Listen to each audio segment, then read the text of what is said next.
everybody, and welcome to the Dr. Psych Mom Show. So today I want to talk about knowing that you are the more difficult person in a relationship and owning it. A lot of women that I talk to, they like to say that they're very easygoing, or, that they are cool with a lot of different things, that's like how they like to visualize themselves, but they're not.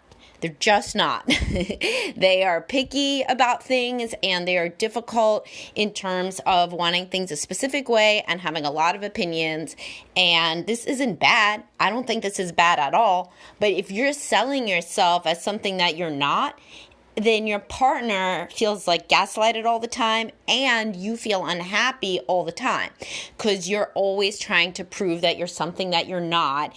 And that lack of coherence between what you're stating you are and what you actually are over time becomes really uncomfortable. That's going to be a source of cognitive dissonance.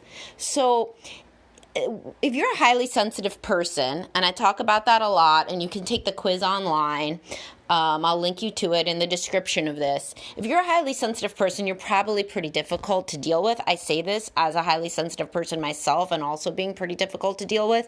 Literally, the definition of highly sensitive means you are more observant, you react to more things, you have even physiological reactions to, you're like the princess and the pea. This isn't saying men can't be highly sensitive. They certainly can. But if you combine a highly sensitive temperament with the normal ups and downs of a woman's monthly cycle, and the fact that women have higher rates of depression and anxiety, and the fact that women have to do the biological work of being pregnant and nursing, which really does a number on your body, both during and after those periods, then really what you're dealing with is somebody who ends up extremely selective. I won't say picky, but it's picky. Extremely selective about all of the stuff that they want. So, for example, you are somebody who has strong preferences about where you go out for dinner, what time that should be, what time bedtime should be for you. You need to get exactly 7.5 hours of sleep. Otherwise, you feel like you can't function.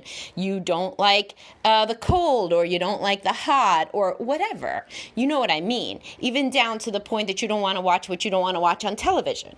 Now, if you are this kind of person, but you've been pretending that you're not, sometimes women blame the kids. They're like, oh no, the kids get really out of control if they go to sleep at 8:01 instead of 8 o'clock. No, what you really mean is I myself feel very out of control if I have one more minute with these children when I'm exhausted. So if you start trying to own your own difficulty, your partner may start to feel validated and not crazy, and not being told that he's crazy all the time. So your partner probably already knows that you're difficult to deal with, but because you won't own it, he's not getting any credit. He or she, could be any kind of relationship, but most of the people I work with are heterosexual, so it's the wife that I am most often talking to about this, and the husband is like, no, she's really picky. We can only have sex between 9:30 and 10:15. Otherwise, she's too tired, and it only has to be if the kids are dead silent and asleep in their rooms because she can't stand any noise, and the fan has to be on. And the woman is like, no, that's totally normal. No, it's not. It's not totally normal to have 1 million zillion preferences for everything. Do I work with a lot of highly sensitive people? Yes. Highly sensitive people are 20% of people, but they're like 90% of people in therapy, because these are the people who like to really think about things deeply. They are highly sensitive, definitionally. So anyhow, if you are this person, really own it. Start owning who you are, and your partner's going to feel a lot more validated.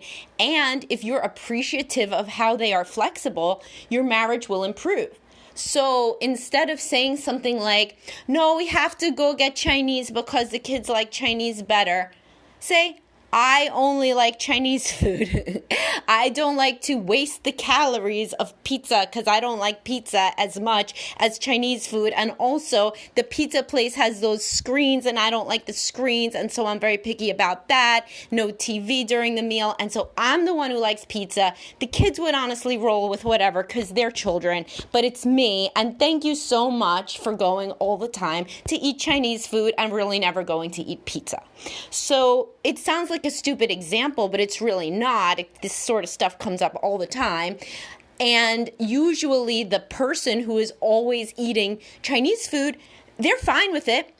Two highly sensitive people don't usually marry each other, at least not in a first marriage. So the guy who has real strong preferences about where he eats doesn't usually marry the woman who has strong preferences about the same. He usually doesn't give as much of a shit as she does, but he wants to be validated for constantly eating Chinese food, So if you start to do that, then your dynamic may change for the better because appreciation really helps on both sides all the time. So what's another example? Well, let's go back to my ubiquitous sex example. If you are pretty picky about what you like in bed, don't blame other externalities that aren't real.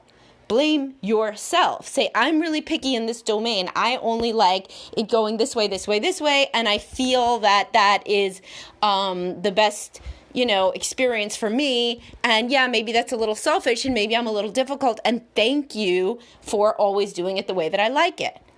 That is very validating. So that could turn a husband from somebody who's like, this fucking shit, I have to do this and that, and we're under the fucking blanket all the time and grumbling, to somebody who feels that he is appreciated for being flexible and that his contribution in that domain is recognized.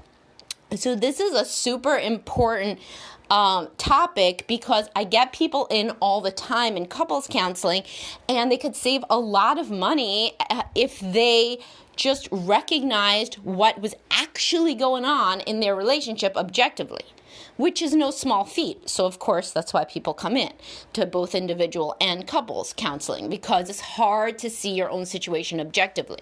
But if you have the benefit of listening to this podcast or just introspecting about what your relationship objectively looks like, then you can save yourself a lot of time and money in couples work by saying something like, wow, I guess I am pretty difficult to deal with and I don't like to admit it because honestly, one of your parents is always difficult if you're difficult. Otherwise, where'd you learn it from? And also it's genetic. It's a trait. Highly sensitive people, it's genetic. So you could say, I don't like to be thought of like my mom. She was always so picky. And I'm the same, and, I'm just going to own it. And unlike my mom, today am going to stop pretending that I'm not picky, which everybody knew with my mom was some bullshit. And yeah, you know what? Now that I think about it, it's probably the same thing with me, that I'm picky. Everybody around me knows it, but nobody's allowed to say it. So it's the emperor's new picky clothes. And maybe I'm going to get off of my high horse and try to own that I can be difficult. Now, there are so many good outcomes of really deciding to own that you're difficult. For example, your kids will start to model themselves after you. So if you are like, yeah, I can be really difficult about XYZ, your kids are going to start saying the same thing, which makes them so much easier to get along with. It makes friends and potential partners later in life like them better for all the reasons that I'm discussing, because they're not in a dream world where they're pretending that they're something they're not.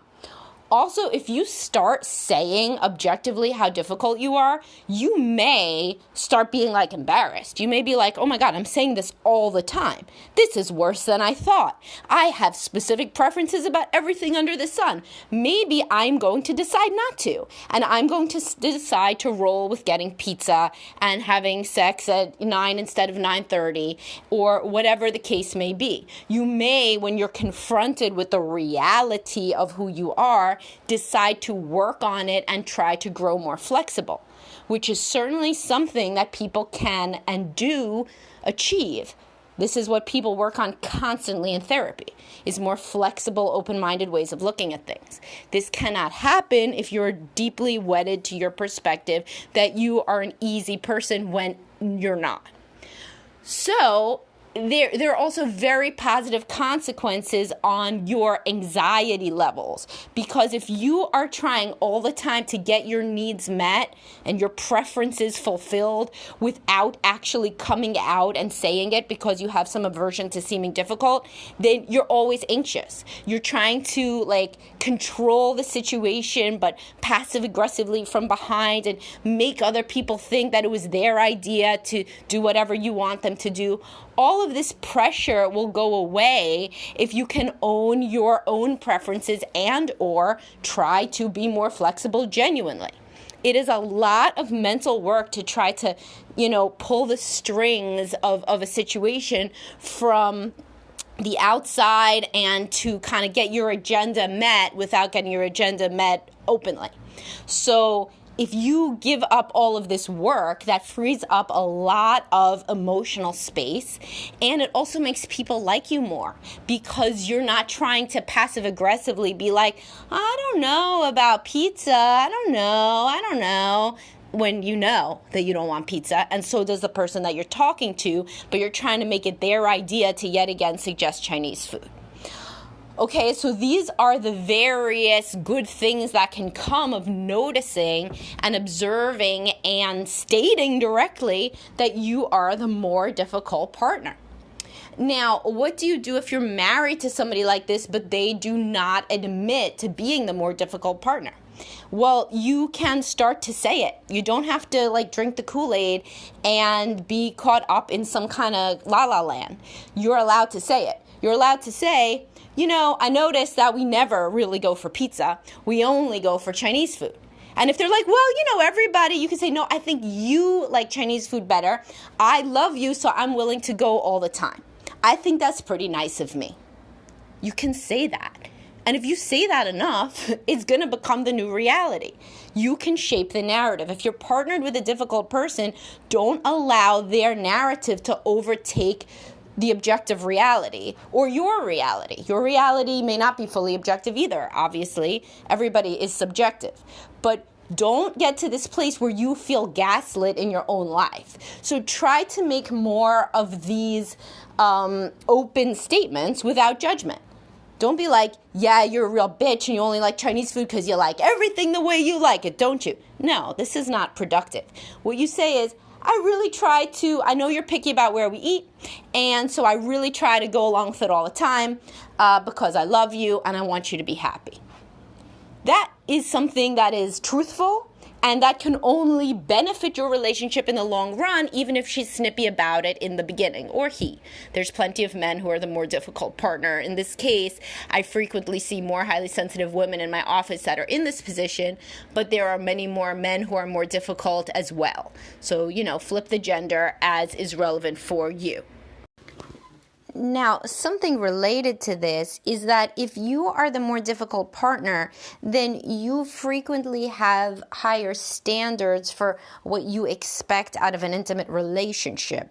And sometimes you really have to think about these standards and whether the person that can roll with all of your other demands and requests can really also be the person that is your Prince Charming in all of these other aspects. And I can switch the gender after this for a different sort of example involving the man being the more difficult partner. But if we stick to the woman being the more difficult partner, that situation, frequently this woman is saying that she also wants somebody who can anticipate her every need and is very romantic and is very deep and loves to have deep conversations and basically is another highly sensitive person.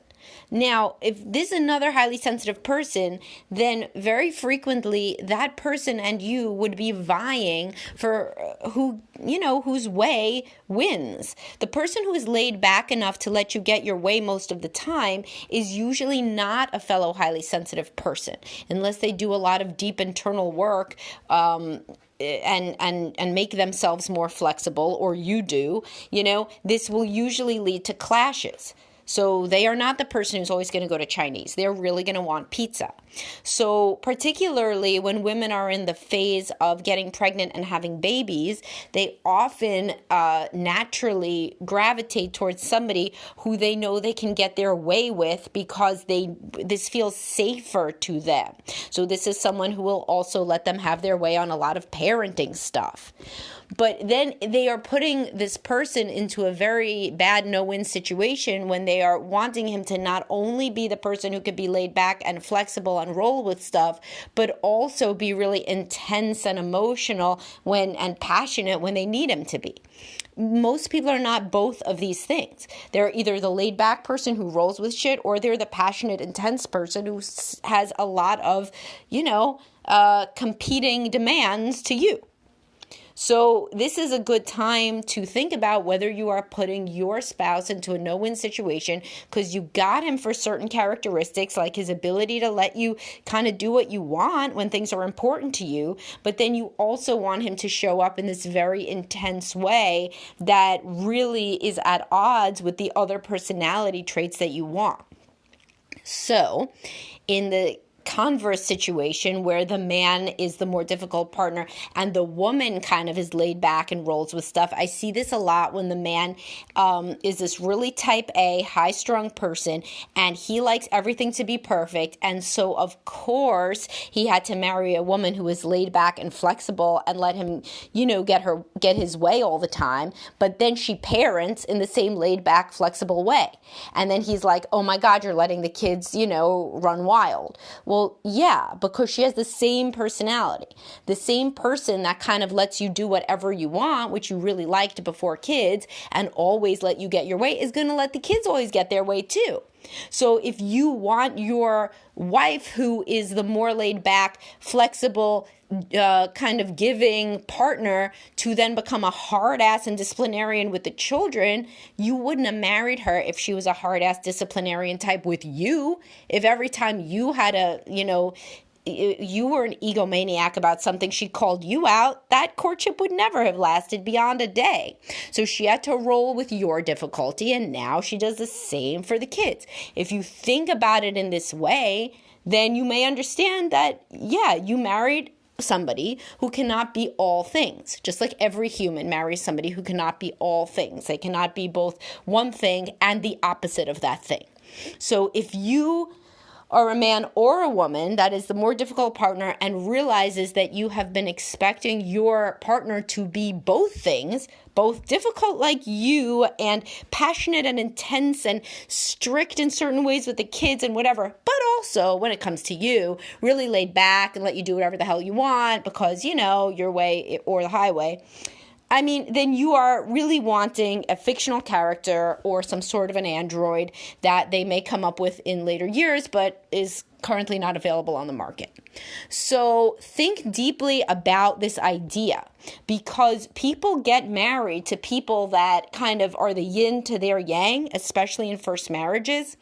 And later they realize maybe they want a yin to their yin. But if you still love the person, how could you kind of look down on them for continuing to be the same person that you were compatible with at the beginning?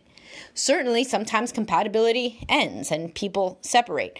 But in general, if you can just see that this is the same person that you were with and you were with them for a certain reason and all they're really doing is being the same as they always were, then you can have more empathy. Not saying that this person can't grow and evolve and that you can't, but you can have more empathy and understanding and not think of yourself as victimized in this situation by the exact same personality traits that you subconsciously selected your partner on to begin with. Because obviously that is very, very unfair to them, and that's probably not who you want to be as a partner.